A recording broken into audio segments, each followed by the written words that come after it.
Subscribe now and press the bell icon.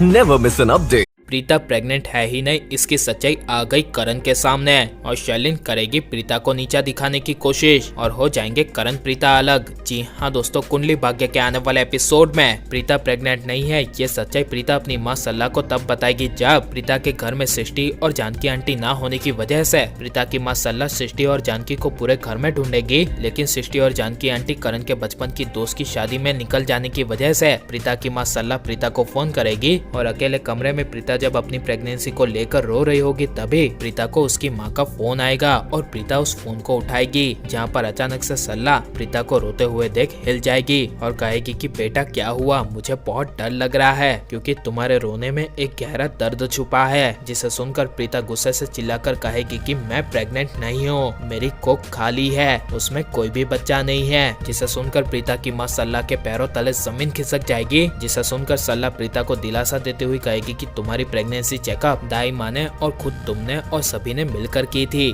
और हमें पता है कि तुम प्रेग्नेंट ही हो। और प्रीता कहेगी कि नहीं, मैंने मेडिकल के सारे रिपोर्ट सारे चेकअप करवा लिए है, लेकिन किसी में भी मेरी प्रेगनेंसी के बारे में नहीं आया और यहाँ तक कि डॉक्टर ने कहा कि मेरी कोख कमजोर है, उसमें बच्चा ठहर ही नहीं सकता। और काफी ज्यादा रोती हुई प्रीता कहेगी कि मैं कभी भी माँ नहीं बन सकती और इसी वजह से प्रीता प्रेग्नेंट नहीं है। ये सच्चाई करण को तब पता चलेगी जब प्रीता अपनी माँ के साथ कंटिन्यू बात करी होगी और करण जब प्रीता के लिए जूस लेकर प्रीता के कमरे में आएगा तब करण को काफी बड़ा शॉक लगेगा प्रीता को अचानक से रोते हुए देख, जिस वजह से करण अचानक से प्रीता को गले लगा लेगा और प्रीता को पूछेगा कि क्या हुआ, तुम इतनी रो क्यों रही हो। तब प्रीता अपनी प्रेगनेंसी की असली सच्चाई करण को बताती हुई कहेगी कि मैं प्रेग्नेंट नहीं हूँ, मेरे पेट में कोई भी बच्चा नहीं है। जिसे सुनकर करण हिल जाएगा और प्रीता रोती हुई कहेगी कि मेडिकल के सारे रिपोर्ट्स में यह आया है कि मैं प्रेग्नेंट नहीं हूँ और सारे रिपोर्ट्स नेगेटिव आए हैं। और ये प्रीता के मुंह से सुनकर करण के पैरों तले जमीन खिसक जाएगी। और लेकिन दूसरी ओर शर्लिन प्रीता को नीचा दिखाने के लिए और प्रीता प्रेग्नेंट है ही नहीं इसकी सच्चाई सबके सामने लाने के लिए करण के बचपन की दोस्त की शादी में प्रीता की प्रेगनेंसी रिपोर्ट्स के साथ शर्लिन सबके सामने खुलासा करेगी कि प्रीता हम सबको धोखा दे रही है, वो प्रेग्नेंट है ही नहीं। और ये सुनकर पूरा परिवार हिल जाएगा, लेकिन करण प्रीता का साथ देता हुआ नजर आएगा। और लेकिन अगर आगे करण प्रीता दोनों अलग हो गए और करण प्रीता को सिर्फ प्रेगनेंसी के लिए छोड़ देगा तो इसके बारे में आपकी राय क्या है, हमें कमेंट में जरूर बताएं। और आप प्लीज इस वीडियो को लाइक शेयर और हमारे चैनल को सब्सक्राइब करें।